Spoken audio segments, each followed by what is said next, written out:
Bienvenue à toutes et à tous sur le plateau des Ondes Clandestines. Aujourd'hui et ce soir plus particulièrement, on va traiter de l'affaire à nouveau Brigitte Macron avec Jean-François Carracci au micro des Ondes Clandestines. Écoutons-le. L'affaire Brigitte Macron est vraiment un cas pratique de renseignement. Je n'ai aucune obsession pour la première dame, ni positive ni négative. Je ne suis pas un fan, je ne suis pas un détracteur. Mais toutes les questions que soulève sa personnalité et son parcours sont passionnantes du point de vue d'un expert en signaux faibles que j'ai appris à être dans le cadre de mes jobs passés. L'idée de ce podcast n'est pas de le titrer Brigitte Macron en bis ou en bis repetita ou je ne sais quoi. C'est vraiment signaux faibles. Voilà. Pourquoi ? Parce que l'attaque, enfin la défense, contre Amandine Roy et Natacha Ray, mais aussi contre Candace Owens et autres, font que ces gens-là, pareil pour Aurélien Atlan, alias Zoé Sagan, essayent de trouver des documents. Il y a toute une communauté, certains diront une complosphère, peut-être auront-ils raison, ou pas, toute une communauté de citizen reporters ou citizen spies, cherche à savoir qui est Brigitte Macron. Pourquoi cette femme déjà, pourquoi la question est posée de savoir si c'en est une, et pourquoi cette femme est payée 40 000 euros par mois, officiellement, à l'Élysée, avec fiche de paye, pour faire quoi ? C'est la première fois que ça existe. Elle est payée 4 fois plus que le président de la République. Pour faire quoi ? Elle n'a pas de titre de haut fonctionnaire, ni de préfet, ni de général, ni d'ambassadeur. Et le statut de première dame n'existe pas en France, et en plus, il n'est pas rémunéré. Et certainement pas à hauteur de 40 000 euros par mois.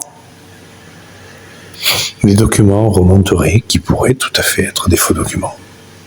Mais si ça en est des vrais, c'est déconcertant. D'un Jean-Michel Trogneux, très proche de Michou, grand patron des bordels parisiens, et figure tutélaire du renseignement français, des ST puis des GSI.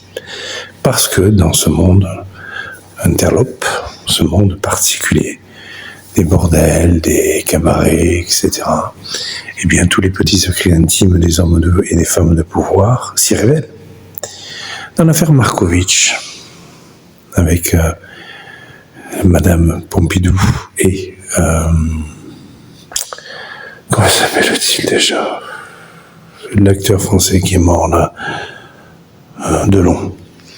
Delon a échappé à la corde, puisqu'à l'époque il y avait encore la peine de mort, à la guillotine, parce qu'il a réussi à s'arranger avec certains membres du SAC, des très proches de Gaulle.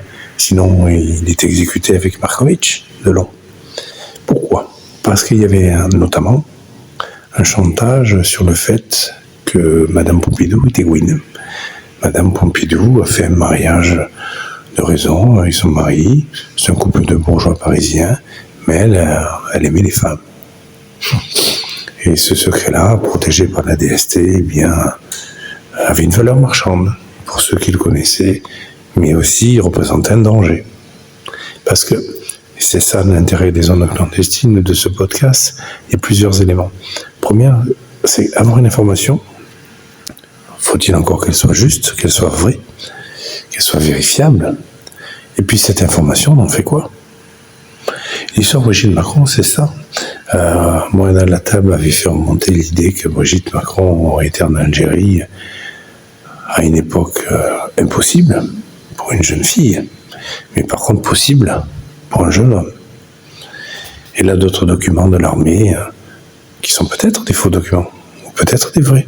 N'oubliez pas, je vous ai expliqué l'affaire Clearstream, où au départ c'était des vrais documents, dans laquelle d'ailleurs Nicolas Sarkozy était cité, ni coupable ni innocent, je ne tranche pas la question, mais les documents ont été changés dans le bureau du juge d'instruction à l'époque, sans que qui que ce soit s'en rende compte.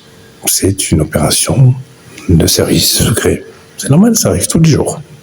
Tous les jours, les choses qui disparaissent d'un coup, qui apparaissent d'un coup, des documents, des témoins, des preuves, etc., qui disparaissent ou qui sont échangés, eh bien, sont destinés à construire une réalité ou en détruire une. Le vol des fichiers, le piratage des fichiers du ministère de l'Intérieur sont certainement destinés à détruire des preuves, à initier des fautes de procédure majeures qui casseraient telle ou telle procédure de telle ou telle personne, ou à faire rentrer des documents, des échanges de documents numérisés ou autres dans des dossiers qui auront l'air tout à fait normal, a priori. Puisque même les signatures électroniques, la signature du document électronique peut tout à fait être modifiée par un excellent hackeuse. Donc l'histoire Brigitte avec ces documents qui circulent, de nouveaux, entre guillemets, documents, qui sont des vrais documents ou des faux documents, et la question c'est ça.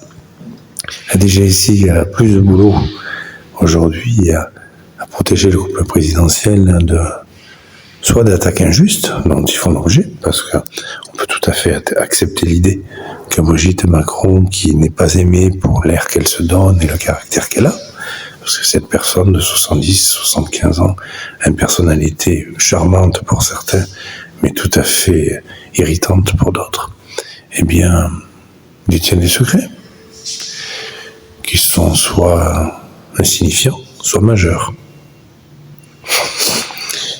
Je ne crois pas que le couple présidentiel, en ayant porté plainte contre Candace Owens, Mimi Marchand, non pas Mimi Marchand, là-dessus c'est intéressant, Mimi Marchand au contraire, avec Best Image, est à la manœuvre en permanence, pour écrire la réalité. C'est l'objectif, c'est l'objet, c'est la raison sociale de Best Image.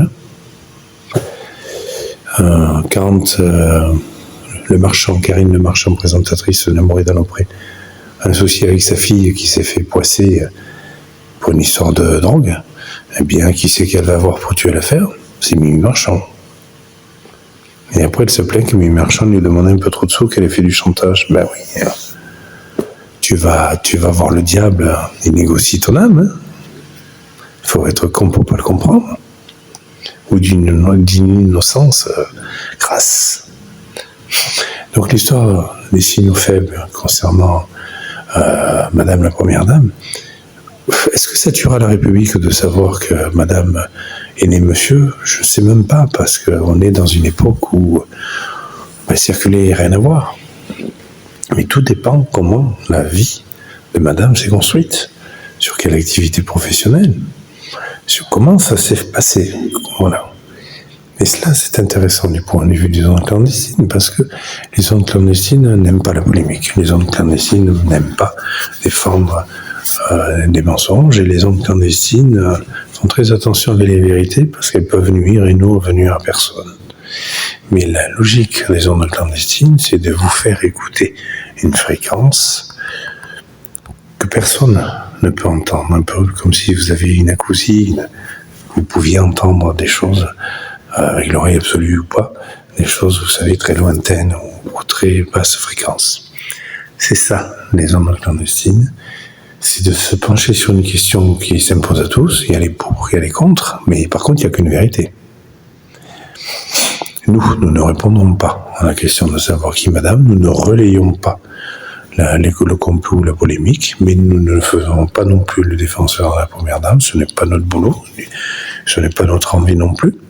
L'idée, c'est de se dire comment ça se fait que les choses remontent. Si ces deux documents sont fous, les personnes qui les feront vivre, bien, en répondront, bien sûr. Et s'ils sont vrais, partons du principe que donc, la DST à l'époque, la DGSI par la suite, n'a eu qu'une seule mission. Déjà à l'époque de Mitterrand, de Pompidou, de Destin, etc., c'est d'avoir une priorité. C'est celle de défendre le groupe présidentiel du moment, et non pas de défendre les Français. Phrase qui mérite de réflexion, le destin, c'est une ligne qui doit dessiner des priorités pour défendre les Français normalement. normalement, je dis bien, puisque ce n'est pas toujours le cas. Merci de nous avoir suivis sur le plateau des Ondes Clandestines. À très bientôt et bon Noël à vous.